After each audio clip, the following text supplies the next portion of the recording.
Momento de la rueda de prensa, llega el momento de escuchar a Macron y a Scholz respondiendo a Donald Trump, que amenazaba a Europa en las últimas horas. Vamos ya con París. Franco-allemande qui est le 22 janvier. En effet, c'est ici qu'il y a 62 ans, jour pour jour, le général de Gaulle et le chancelier Konrad Adenauer ont posé le cadre de notre relation si spéciale. Et il y a 6 ans, c'est à cette même date que nous avons signé avec Angela Merkel à Aix-la-Chapelle un nouveau partenariat et un nouvel élan. Et je suis très heureux, cher Olaf, de célébrer cet anniversaire de nos traités avec vous. Alors 2024 a été une année de fort engagement franco-allemand, en particulier pour l'Europe. Le chancelier et moi-même avons présidé en mai dernier un conseil des ministres franco-allemands à Meseberg, et la déclaration qui en est sortie a permis d'apporter une contribution décisive pour accélérer notre agenda de compétitivité européenne et l'inscrire dans le programme de travail de la nouvelle Commission. L'Allemagne et la France veulent en effet accélérer cet agenda que nous avons fixé pour l'Europe, de même que nous voulons accélérer et mener à bien nos projets de coopération franco-allemande, de la jeunesse à l'audiovisuel, de l'intelligence artificielle à l'industrie de défense.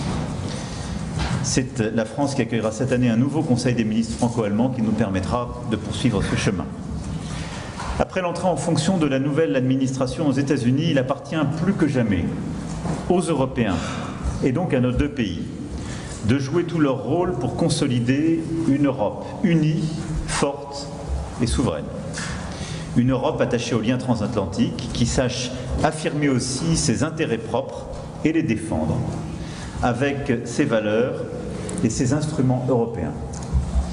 La priorité des Européens doit aujourd'hui être plus encore pour notre Europe et en premier lieu pour notre compétitivité, notre prospérité, notre sécurité, pour renforcer aussi nos démocraties et préserver notre modèle économique et social. Les constats et les risques ont été établis, les rapports Letta, Draghi sont connus et je crois qu'ils viennent d'ailleurs consolider ce que nous avions ensemble agréé à Meseberg, comme je l'évoquais, et il nous faut maintenant agir. Et donc je crois pouvoir dire, et nous allons poursuivre les discussions dans un instant avec Olaf, mais que nous sommes extrêmement alignés pour mener un agenda de compétitivité très puissant. Simplification massive dans tous les secteurs qui sont concernés et nous défendons justement une simplification à l'échelle européenne la plus ambitieuse possible. Urgence aussi pour soutenir certains secteurs critiques, l'automobile, l'acier, la chimie. Urgence pour investir et réduire nos dépendances dans des secteurs clés, l'intelligence artificielle, le quantique, les biotech, l'énergie, l'espace, l'industrie de défense européenne bien sûr. Urgence à utiliser tous les instruments européens pour assurer à nos entreprises comme à nos agriculteurs des conditions de concurrence loyales dans un environnement de plus en plus brutal et désinhibé. Urgence à soutenir l'investissement public et privé dans nos transitions climatiques et numériques, notamment pour que l'épargne européenne reste en Europe et trouve à s'y investir en avançant sur l'union des marchés de capitaux. À ce titre, je l'évoquais, l'intelligence artificielle est l'un des secteurs clés sur lesquels l'Europe doit être un continent de pointe. Et nous aurons ensemble l'occasion d'y travailler les 10 et 11 février lors du sommet pour l'action sur l'intelligence artificielle. Et je remercie Monsieur le Chancelier de nous y retrouver. La présidente de la Commission sera là aussi. Et je le rappelle, nous avons une feuille de route franco-allemande sur l'intelligence artificielle et nous voulons ensemble développer davantage de projets de recherche, de création d'entreprises et de croissance de nos entreprises. La défense des intérêts des Européens passe bien sûr par un investissement accru dans notre défense. Nous y reviendrons entre Européens le 3 février, lors de la retraite stratégique à Bruxelles. Mais la valeur ajoutée de l'Union européenne, c'est de soutenir notre propre base industrielle et technologique de défense européenne. Par l'identification de domaines clés où nous avons besoin de capacités de défense communes qui nous manquent, et ouvrir ensuite les meilleures options de financement en Europe. Nous continuerons à y travailler en franco-allemand et le MGCF ou le SCAF sont des projets importants, mais nous avons aussi lancé d'autres travaux communs sur de nouvelles capacités et des segments qui sont critiques. Et de l'armement au spatial, nous croyons l'un et l'autre qu'en effet, il faut que l'Europe, pas simplement dépense davantage pour la défense, mais qu'elle développe sa propre base industrielle, ses propres capacités, sa propre industrie. Enfin, défendre nos intérêts, c'est contribuer à la paix et à la stabilité dans notre voisinage. C'est continuer à soutenir l'Ukraine face à l'agression russe et poser les conditions d'une paix juste et durable. C'est construire la stabilité au Proche-Orient en accompagnant une transition politique pacifique et exigeante en Syrie, en aidant le Liban à se reconstruire, en soutenant la mise en œuvre de l'accord de cessez-le-feu obtenu entre Israël et le Hamas. C'est enfin parler de l'avenir et de la sécurité de notre continent à l'échelle de la plus grande Europe, comme nous l'avons fait il y a quelques semaines à la communauté politique européenne et comme nous le ferons en mai prochain en Albanie.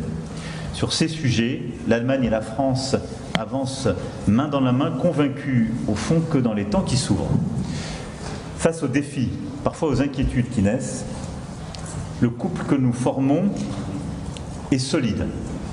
Il l'a montré en traversant toutes les périodes depuis ce 22 janvier, il y a 62 ans. Et nous avons la capacité ensemble, et en convainquant aussi nos partenaires, en poussant de nouveaux projets pour cette Europe, qu'en effet, la seule réponse au temps dans lesquels nous entrons, c'est plus d'unité, plus d'ambition et d'audace, et plus d'indépendance des Européens. C'est cela qui nous anime, et c'est en ce sens que nous continuerons d'agir. Je suis très heureux en tout cas, cher Olaf, monsieur le chancelier, que vous soyez à Paris aujourd'hui pour célébrer cette amitié et tant de projets qui nous attendent. Je vous remercie.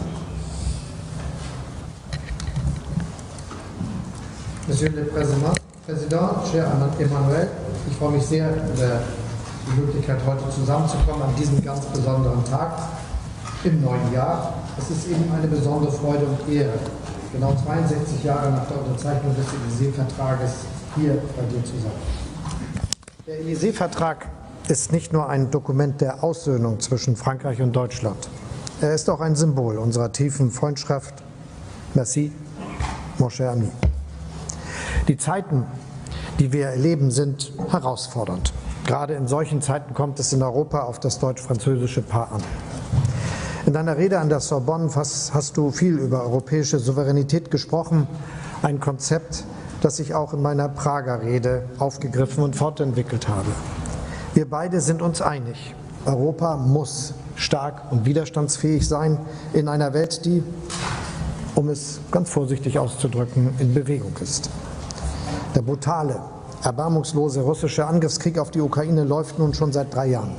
Putin hat damit die Axt an die europäische Friedensordnung gelegt, deren Grundsatz lautet, Grenzen dürfen nicht mit Gewalt verschoben werden. Zugleich beobachten wir, wie extreme Rechte überall in der westlichen Welt, in den westlichen Gesellschaften an Zulauf gewinnen. Sie setzen nicht auf ein Miteinander, sondern auf Spaltung. Sie wollen uns auseinandertreiben und das schwächt Europa. Und ganz aktuell in dieser Woche haben wir es mit einer neuen US-Administration zu tun. Präsident Trump wird, so viel ist nun schon klar, eine Herausforderung werden. Europa und die Vereinigten Staaten verbindet eine lange Geschichte der Freundschaft und Partnerschaft. Auf dieses stabile Fundament bauen wir auch auf. Präsident Trump hat bereits eine Reihe von Entscheidungen getroffen bzw. angekündigt. Wir werden sie natürlich gemeinsam mit unseren europäischen Partnern genau analysieren. Unsere Haltung ist dabei eindeutig. Europa ist ein großer Wirtschaftsraum mit rund 450 Millionen Bürgerinnen und Bürgern. Wir sind stark. Wir stehen zusammen. Europa wird sich nicht ducken und verstecken, sondern ein konstruktiver und selbstbewusster Partner sein. Auf dieser Basis werden wir mit den USA und mit dem neuen amerikanischen Präsidenten gut zusammenarbeiten.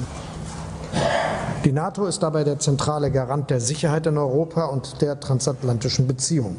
In den vergangenen Jahren haben wir Europäerinnen und Europäer eine ganze Menge gemeinsam veranlasst, um den europäischen Pfeiler der NATO zu stärken.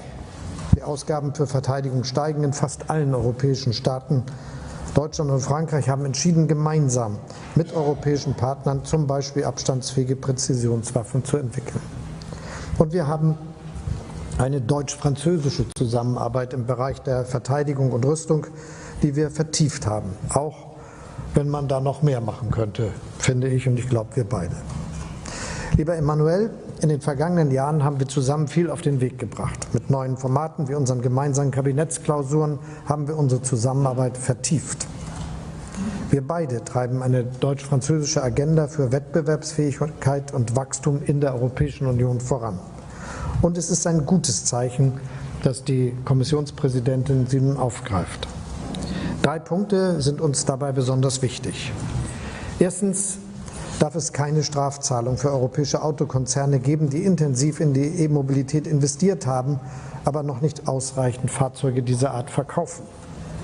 Statt Strafzahlungen nach Brüssel leisten zu müssen, sollten sie das Geld in die Weiterentwicklung der Elektromobilität investieren. Deshalb ist es gut, dass die EU-Kommission nun einen strategischen Dialog mit der Automobilindustrie angesetzt hat, um den Herausforderungen dieser Branche zu begegnen. Zweitens, die Stahlbranche ist von strategischer Bedeutung für die europäische Wirtschaft und unsere Sicherheit. Wir werben daher nachdrücklich dafür, dass die Europäische Kommission dringend zu einem europäischen Stahlgipfel einlädt. Es braucht mehr Schutz für den europäischen Stahl. Drittens müssen wir Unternehmen schnellstmöglichst von bürokratischen Lasten befreien. Konkret sollte dafür die nächste Stufe der Nachhaltigkeitsberichterstattung für 2 Jahre ausgesetzt werden und die Zahl der Berichtspunkte muss reduziert werden.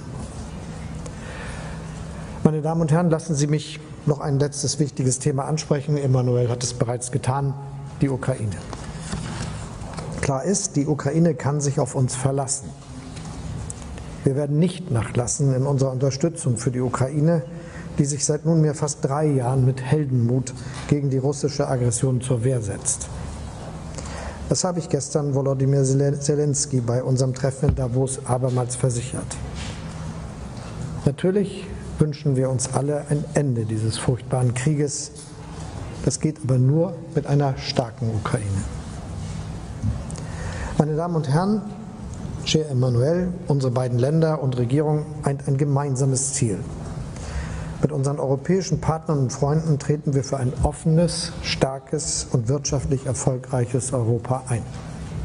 Für ein Europa, in dem unsere Bürger frei, sicher und in Wohlstand leben. Lieber Emmanuel, dafür werben wir weiter Seite an Seite. Vive l'amitié franco-allemande. Merci, Olaf.